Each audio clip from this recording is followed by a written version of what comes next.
اي مجال مرتبط بالذكاء الاصطناعي وعايز تغير حياتك، فالفيديو ده ليك قوي قوي قوي. ليه؟ لان دي عبارة عن منحة جامعة محمد بن زايد University of Artificial Intelligence in دبي. المنحة دي شاملة كل حاجة، يعني انت مش هتدفع في فلوس لا ماسترز ولا دكتوراه. هي طبعا المنحة للماسترز والدكتوراه، مش هتدفع اي فلوس للجامعة.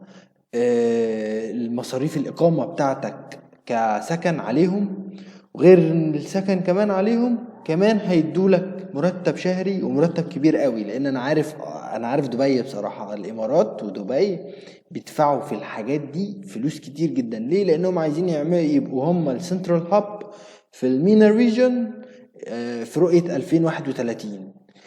فالموضوع حلو قوي قوي قوي، يعني بصراحة ممكن يكون احسن فرصة شفتها. طبعا في 257 طالب من عندهم. مجالات المنحة في الماشين ليرنينج والناتشرال لانجويج بروسيسنج والكمبيوتر فيجن. المتطلبات سهلة على فكرة جدا جدا، يعني هم مش طالبين ان انت تبقى خارق او سوبر هيرو او حاجة. انا ذات نفسي انا نفسي بصراحة اقدم، بس للاسف انا ما عنديش الايلتس. انا I can speak English but I don't have IELTS. so هنا بيقولك ايه؟ بيقولك ان هو عايزك تبقى انت عندك باتشلور ديجري لو انت طبعا بتقدم على الماسترز، ولو انت بتقدم على دكتوراه هيبقى اكيد عندك ماسترز.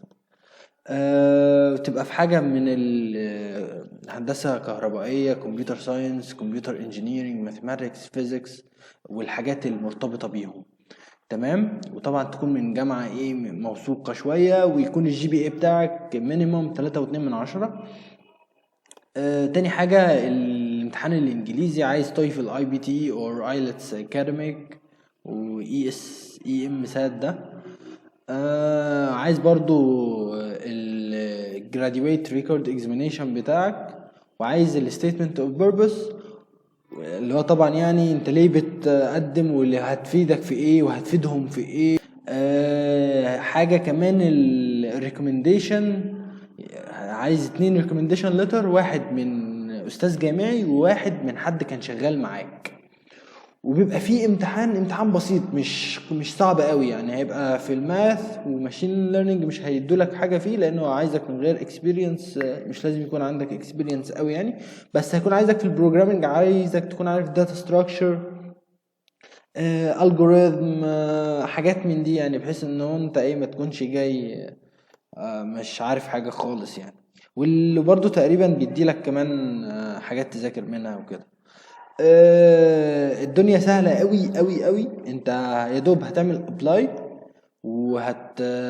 بعد ما بتدخل على الابلاي بيديلك ان انت ليه هتعمل مشروع ايه، او الورقة البحثية بتاعتك هتكون ايه، وهتختار الاساتذة مين اللي يكونوا معاك. هيبقى في لستة اساتذة. بصراحة الموضوع تحفة فنية. هم فاتحين دلوقتي التقديم لفصل الخريف 2023. فيعني انا لو منكو بصراحة يلا بينا قدم على طول.